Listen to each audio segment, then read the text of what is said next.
Muy buenas a todos, mi nombre es Cristian Abril y hoy en KNX Teacher vamos a ver temario de iniciación a KNX.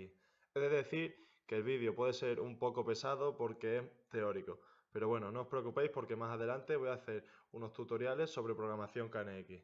Vamos a ello. ¿Qué es KNX? KNX, también conocido como CONES, es un estándar de protocolo de comunicaciones de red, gestionado por la asociación KNX y basado en el modelo OSI, cuyo fin es conseguir un control completo tanto de viviendas como de complejos empresariales.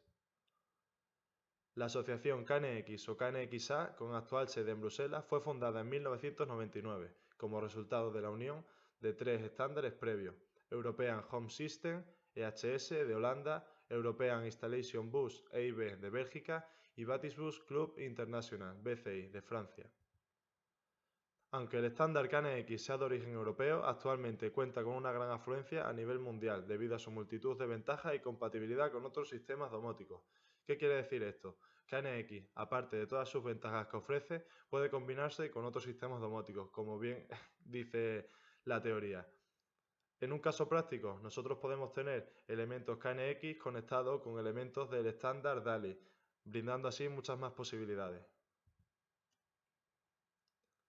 ¿Por qué surge KNX? La mejora de estilo de vida junto al crecimiento de los avances tecnológicos produjo un aumento de demanda de comodidades y seguridad, atada a un menor consumo energético.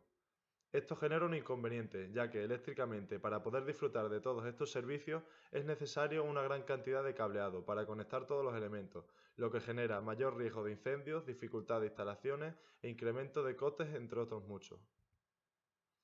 KNX soluciona la gran mayoría de estos problemas cogiendo lo mejor de los estándares BCI, EIB y EHS fusionándolos en el estándar KONE. Además, este estándar permite la compatibilidad de todos los productos independientemente de la marca del fabricante. ¿Qué quiere decir esto? Nosotros podemos tener elementos KNX de la marca A y montarlo en una instalación de elementos de KNX de la marca B. No hay ningún problema, son totalmente compatibles. Modos de configuración. Además, el estándar KNX permite a cada fabricante seleccionar diferentes modos de configuración para sus productos, en función de las áreas del mercado a los que se quieran dirigir. A-Mode, Automatic Mode o modo automático. La configuración de este tipo de aparatos se realiza de forma automática al conectarlos a una instalación, ya que son de tipo Plug and Play. Es un método de configuración destinado para el usuario final, pequeñas instalaciones, aparatos de audio y vídeo y electrodomésticos. E-Mode, Easy Mode o modo elemental. Vienen programados de fábrica, se configuran mediante elementos físicos del propio equipo, es decir, mediante botones, ruletas. Los equipos con este tipo de configuración suelen tener una funcionalidad limitada. Es un método de configuración indicado para instaladores cualificados con conocimientos básicos sobre KNX e instalaciones de tamaño medio. S-Mode, System Modem o modo sistema. Configuración mediante un ordenador que tenga instalado el software ETS y que tenga una base de datos de los productos. Los equipos con este tipo de configuración cuentan con una alta flexibilidad y funcionalidad. Método de configuración indicado para proyectistas e instaladores KNX certificados y grandes instalaciones. Medios de transmisión. Debido a la gran flexibilidad de la tecnología KNX, es posible adaptar las instalaciones a las distintas necesidades del usuario, así como implementar el sistema mediante diferentes medios de transmisión. Powerline. Actualmente existen dos estándares: PL110 con una velocidad de transmisión de 1200 bits por segundo que fue tomado del estándar EIB y el PL132 con una velocidad de transmisión de 2400 bits por segundo y fue tomado de EHS. Radiofrecuencia. Destinado para dispositivos de corto alcance, utiliza una longitud de onda de 868 MHz. Tiene la capacidad de atravesar los objetos sólidos, pero es muy vulnerable a interferencias. TP, Twister Par o par trenzado, con dos estándares: el TP0 con 4800 bits por segundo que fue tomado de Betis-Bus y TP1 con 9600 bits por segundo y fue tomado de EIB. Actualmente el TP1 es el medio de transmisión más utilizado para el estándar KNX.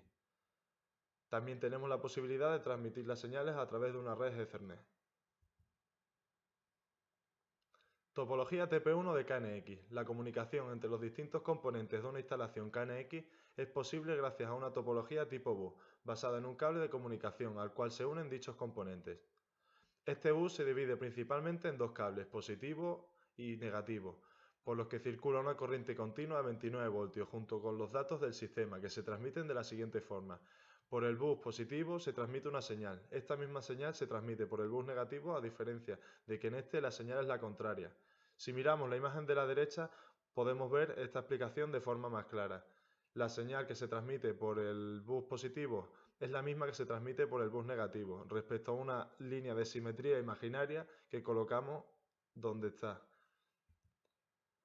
El encargado de proporcionar la tensión de 29 voltios al bus KNX es la fuente de alimentación, compuesta por una bobina que cumple la función de filtro para que la alimentación y los datos puedan convivir en el mismo medio sin ningún tipo de problema.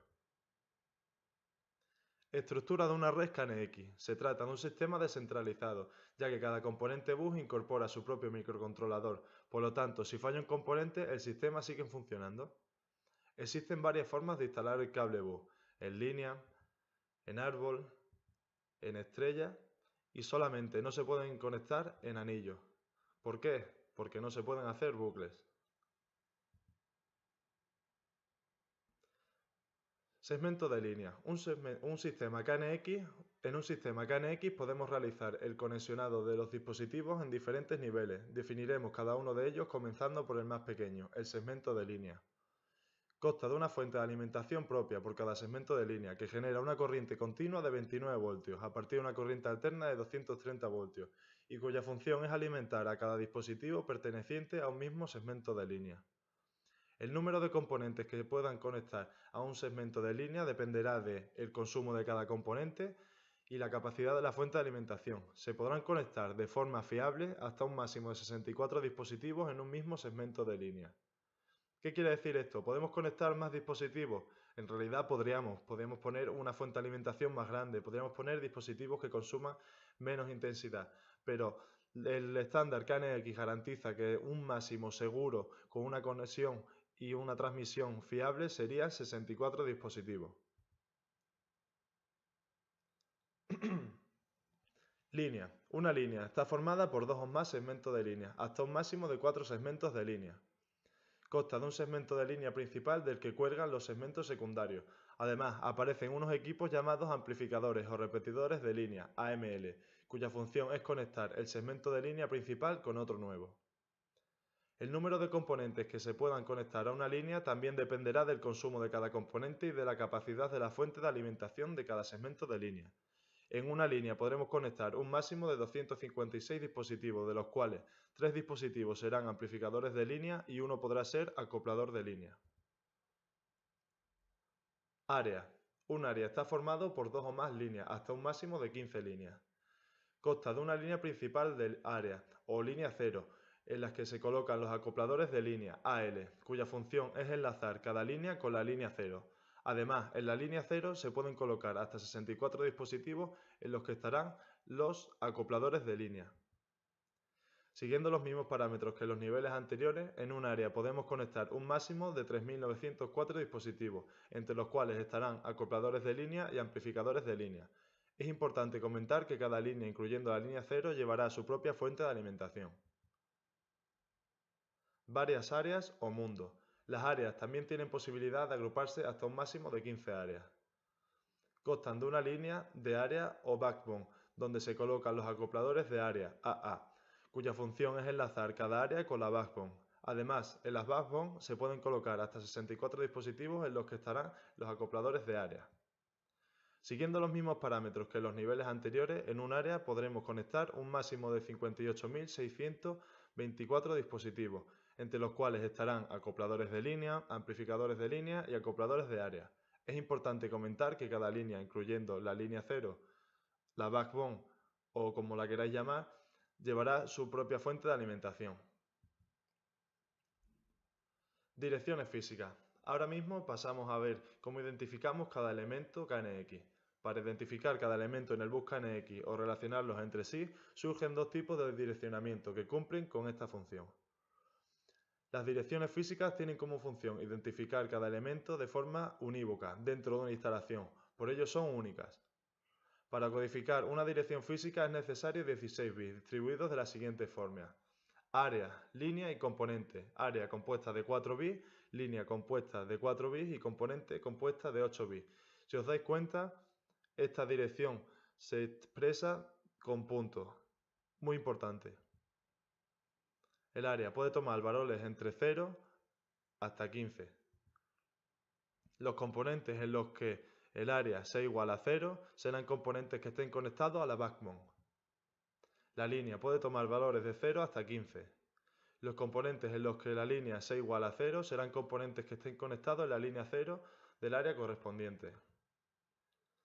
Componentes pueden tomar valores de 0 hasta 255.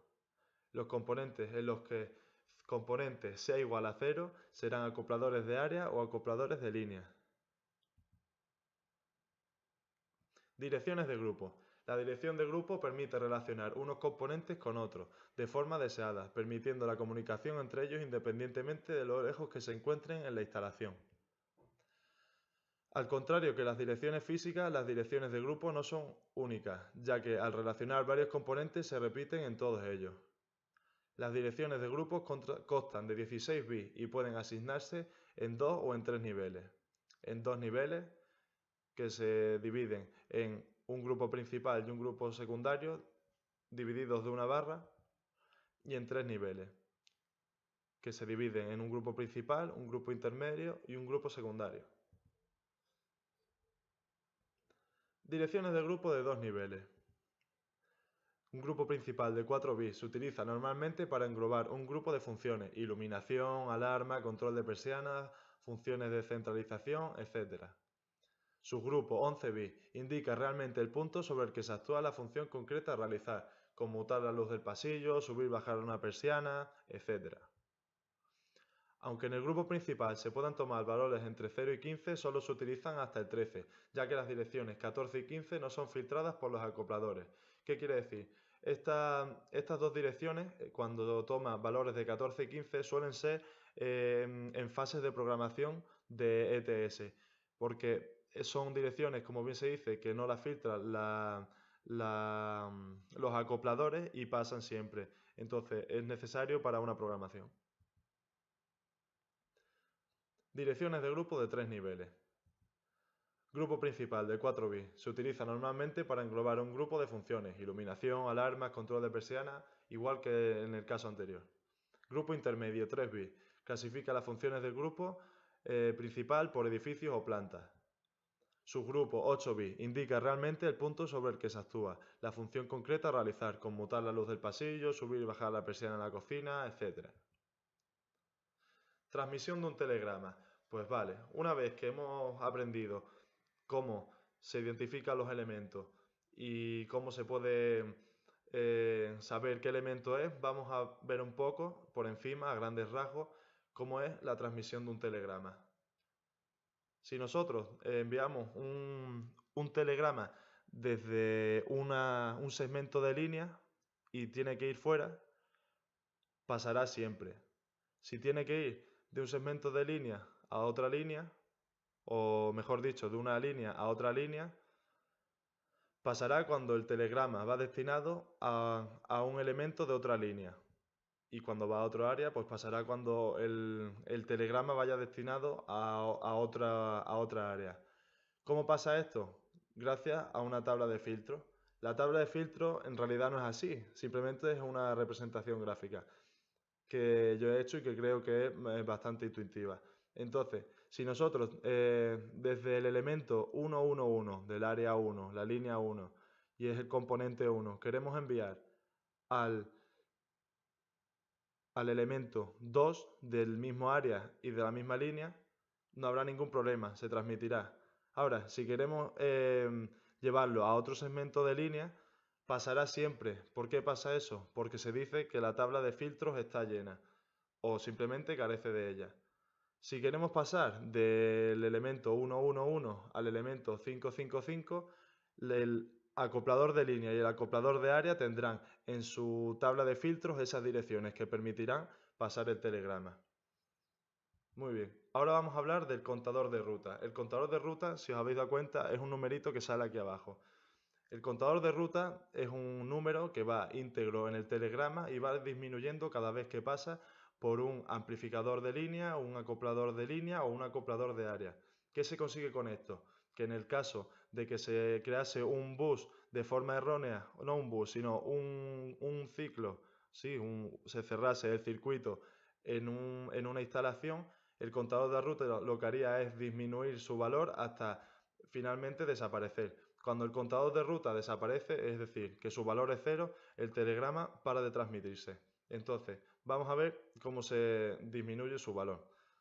Aparece aquí, como hemos visto, en el primer segmento de línea. Si pasa el amplificador de línea, disminuye su valor en 1. Si pasa el acoplador de línea, disminuye su valor en 1. Y así vamos viendo cómo va disminuyendo hasta que finalmente llega a 0. Una vez que llega a 0, no se sigue transmitiendo el telegrama. En fase de programación con ETS, el contador de ruta adquiere valor de 7. Cuando un telegrama adquiere este valor, la tabla de filtro de los acopladores siempre lo dejará pasar y nunca decrecerá el valor del contador de ruta. Es decir, cuando nosotros estamos programando, el telegrama lo está enviando constantemente el ordenador. Entonces tendrá un contador de ruta 7, perdón, y seguirá transmitiéndose por toda la instalación hasta que el programa o la fase de programación crea oportuno que ya ha determinado y entonces pararía. Y nada, esto es todo. Este es el temario de iniciación a KNX. Espero que os haya gustado y si tenéis alguna duda no dudéis en comentarlo.